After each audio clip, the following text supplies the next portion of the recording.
phase is locked and ready to fire, sir. Illogical. Hello and welcome back to Federation Radio with your host Floyd once again.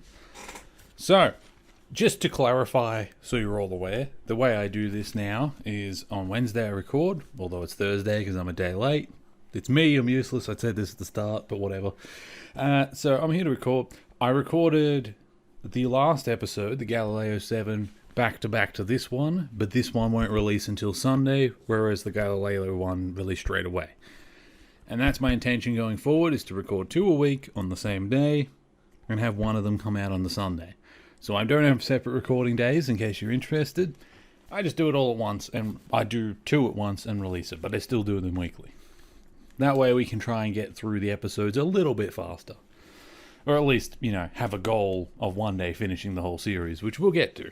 But anyway, so today's episode is actually kind of a cool one. Well, it's sort of a prequel episode, or it's not officially a prequel, but it's a bit of a prequel episode to, in the future, the Q, who are kind of like Trelane, who is a character. I'll explain who he is in a minute in this episode, but the Q are a lot like Trelane, and a lot of people really do point back to Trelane in this episode as being like the origin of where the writers got the idea for Q. There's even speculation on whether or not Trelane is a Q, potentially, although I don't think in the end he's meant to be, but I think that it was initially, even in the writer's room, they used like a Trelane-like character. But anyway, so they're traveling through space. They don't really, I think, state where exactly they're headed this time, but they're traveling and they find a planet. But it's odd because the planet is on a star system that is basically empty. The planet is, from their scans, it is basically a desert world full of storms with an atmosphere that cannot be breathed for very long by humans, like not more than a few minutes at most. So it's basically an unlivable hellhole. But then, oddly, they get a message from that world, but it's not a normal message. It's no one trying to communicate with them or hailing them or any kind of buoys. An image shows up on their screen, like an old written letter that says, "Greetings and felicitations." And then, not long after, Kirk and Sulu just kind of vanish. There's a weird sound, like a boom, and then they both just vanish, one after another. Spock and everyone else freaks out immediately. They start searching, and the opening credits start. And I just have to say, for a TV show that's trying to build up a bit of hype for itself, that is a really good opening to a show. Like, opening the show with, it's a bit of a mysterious planet, it's unlivable, okay. And then suddenly Kirk and Sulu just like vanish off the deck and everyone freaks out. Red alert, where's the captain, where's Sulu? And then credits. You get the Star Trek sign. Like, that's the type of thing that, it's kind of a dying art form now that we don't really, when we do have mainstream TV, but I don't know anybody under the age of 50 that still watches mainstream TV like regularly or tries to actually watch anything other than just the news or flicking through and they're bored on it. No one watches, like, how many people do you know today that are like watching mainstream TV every Wednesday or Thursday at a certain time to watch a show? Like, that's a very outdated concept for the most part now. But back then, it was huge, and the ad breaks they would run at the end of the intros, like, that stuff was, it was massive, and those things were how they would advertise and market back in the day. So back in the 60s when this was on, this was a big deal. So it was really, it's an interesting, it's almost a dying art form of like, it's the way we used to do things. As I've said before, the new streaming services, it's not so much how things are happening now, or probably will ever happen again. There's no reason to ever go back to this. The new stuff is, the content of the actual quality of content I think's gone down, but the streaming service and the way it's done, I think is much better. I think in future it will lead to much more creativity and freedom in writing for these things. But anyway, So the ship is up there. Kirk and Sulu go missing. Spock decides that he can't go down himself, as he is now in command. For all he knows, Kirk is dead and never coming back, so he is now temporary captain, as is the job of the first officer. However, he does send down a team led by McCoy to answer the call of this greetings and salutations by whoever the hell sent it. Now they teleport down, or transport down, I should say, and they're wearing not full, but they're wearing some environmental suits, which is basically, at this point, they're wearing a gas mask, and they have some machinery with them. So they go down, weapons and everything ready, and they go down, they find a house. well, I say a house. They find almost like a castle would be more accurate, a castle or a chateau of some kind. It's, it's a big concrete, whatever you want to call it, and it's got like metallic doors. It's meant to get you this feeling of like an old manor. This is like where an old rich aristocrat would have lived once upon a time. They go in and they find some odd things. It's almost like a museum of like 18th century culture of Earth, and then a couple weird like alien things. Like in one corner of the room, I noticed, and I thought it was pretty cool, I made a note of it, there's a salt vampire. From the very first episode of Star Trek, they've actually got like a salt vampire. I don't know whether it's meant to be dead or alive, or whether it's just a statue, but it is a salt vampire standing in like an archway, which I thought was kind of cool and a really fun little throwback to like the start of Star Trek. But it doesn't really play a part. And then they find Kirk and Sulu, who are like frozen in space. They're like glowing green. It's like they're in an alcove held in stasis. They manage to free them, and then this man, Trelane, reveals himself. And he's wearing, again, 1800s aristocratic like outfit. And he starts talking as if it was back then. He starts talking about the captain and all the conquests that the captain must have done to be able to get to a place like this. And they realize that from where they are in space, 900 years, if you were looking at Earth with a really strong telescope or some kind of machine like that from their position, you'd be seeing Earth 900 years back. Well, not quite a full 900. Actually, maybe, yeah. I'm trying to think, 900 years, because this might actually give you a key as to what era this was originally supposed to be in. So 1800s. So what? It's meant to be 2700s? Or something initially, which we now know. Whatever the number is, it doesn't really matter, because we now know this entire original series. At first they were vague about it, but later on they very much do discuss this is the 23rd century. So, they're looking back a few hundred years.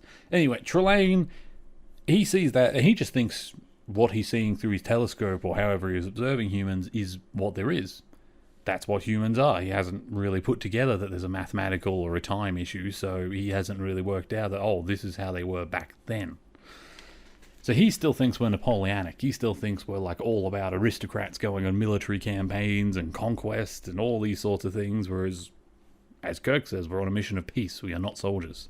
We defend ourselves and use military action only when necessary in self-defense. And Trelane just he shrugs and he just he winks at the camera. He goes, that's the official story, isn't it? It's like, yes, very, very 1800s and kind of modern politics of like, no, we are always out for peace. And of course, that's just the slogan. Really, they're declaring war is no different to warlords in the past. They're just putting it through a bit of PR so it looks good. Whereas in Star Trek, that's not true. By this point, we're supposed to have gone beyond that. 23rd century, it really is like Kirk said. We are on a peaceful mission. But Trelane won't have that. He doesn't believe that. He's got weapons on the wall. He's got maps. There's a little headstone, or not headstone, but a little like statue with just like the torso and head of Napoleon. He brings up Napoleon a lot as someone he quite likes. You get the feeling, though, this is a very immature man or a very immature alien. Like, he's basically kidnapped them. He doesn't seem to care that they're there. He is telling them that they can't leave. They have to stay and entertain him. They're going to have dinner with him, and he starts trying to talk to them. And they realize very quickly that everything here is a bit off. The food doesn't taste like anything. McCoy says it tastes like straw. Says the wine tastes the same. So it seems everything he's doing is mostly just an illusion. None of it actually has much substance. Now, he tells the crew, interestingly, he tells Kirk and the others that he is able to do matter-to-energy transfer, so he's able to create the atmosphere and the environment and everything they have and the food from energy. Which is interesting, but it seems what he was doing isn't quite true. Seems that was only partially true. I think he can only do certain things, but I think some things were created through his own innate power. Not just using machinery to do these things. Because it seems like, because at one point Kirk challenges him to a duel, which I'll say, it doesn't really matter. I'm not going to go step by step through the episode, but this guy's just messing with the crew. Kirk's trying to get out. And at one point, Kirk challenges him to a duel, realizing he's immature, and him and Spock kind of discussing before this, they've worked out, Because, of course, I should mention, they find Kirk. Kirk and that get beamed out by Spock. Trelane doesn't find that very entertaining, pretends to let them leave, and then basically appears on their bridge, messes with them a little more, and teleports them all back down to the planet, along with Spock, who he doesn't like because he finds Spock to be adversarial and challenging and not entertaining. So he's not a fan of him. He finds him rude. But basically, they all come back. He also brings down Uhura and one of the yeomen. And he makes a comment about Uhura to Kirk that I found really funny. I actually wrote it down. Where is it? Destroys machine behind him. Here it is. Trelane calls Uhura a prize from one of Kirk's conquests in the I can't say the damn word. He calls her a Nubian princess, and I'm trying to say Nubia. That's the place, Nubia. He says she must be one of your prizes from your conquest in Nubia. Now, he's being sort of kind to her, but he's also kind of subtly suggesting that she, because she's black, obviously, is a slave that he has gotten during his conquest, which, 1800s was quite common. People that led armies would conquer regions, and they would get exotic women from those regions to essentially be slaves.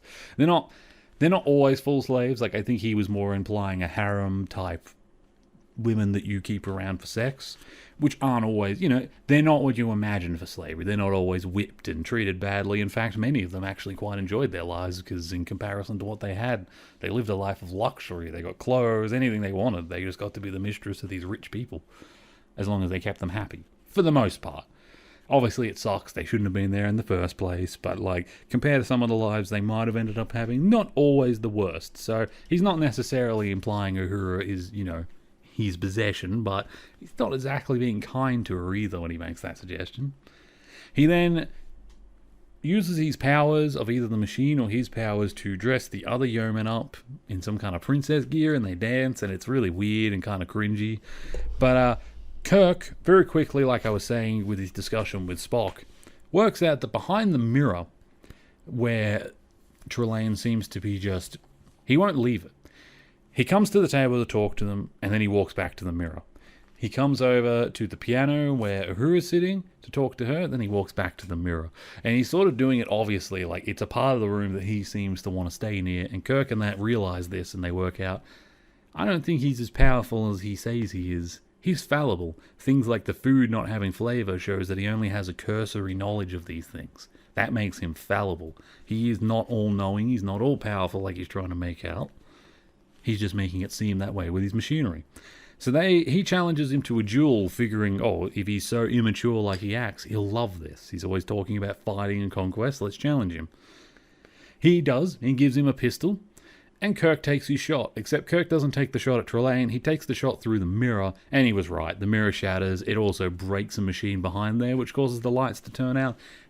And here's where I think he wasn't fully lying about his power. I think some of it was down to the machine, but some of it is him, because when the machine is broken, the lights go out, certain things around the room start to disappear, but not everything. Like, the whole area doesn't disappear and turn into a desert hellscape like the planet really is immediately. It's not like the machine was doing all of that. Just some things disappear, the lights go off, he loses some of his power, especially his power to stop them from teleporting back out, which is what they do, they transport back to the ship. But before they do, he basically yells at them and says, you haven't heard the last of me, I'll get you back. And then he sort of disappears into the machine or whatever it is in the wall. And then they go back to the ship and they try and leave. But they find very quickly that as they're trying to leave the system, the planet, Gothos, sort of appears in front of them again. They try and veer to the left. The planet seems to move and end up being in front of them again. They try and go to the right, ends up in front. They try veering all around and the planet just keeps on basically going on a collision course and getting closer to them. And then Kirk works out what's happening and says, fine, stop the ship, beam me back down. I'm going to beam down and speak to Trelane. And as he gets into the lift to head towards the transporter room, we hear the sound again, and he's teleported back down to Trelane, and they're one-on-one. Except this time, Trelane, instead of being dressed up as a Frenchman in a, dining area to show off with them, he's now dressed as a judge. He's got the white wig on, he's doing the old, British judge, and this is where it really reminds me of Q, because I don't want to go too much into Q, but Q does the whole putting humanity on trial. He loves the courtroom drama stuff. So another being like Trelane using his power against humanity and putting them in a court setting, you have to look at the variables there and be like, there's a lot of crossover here.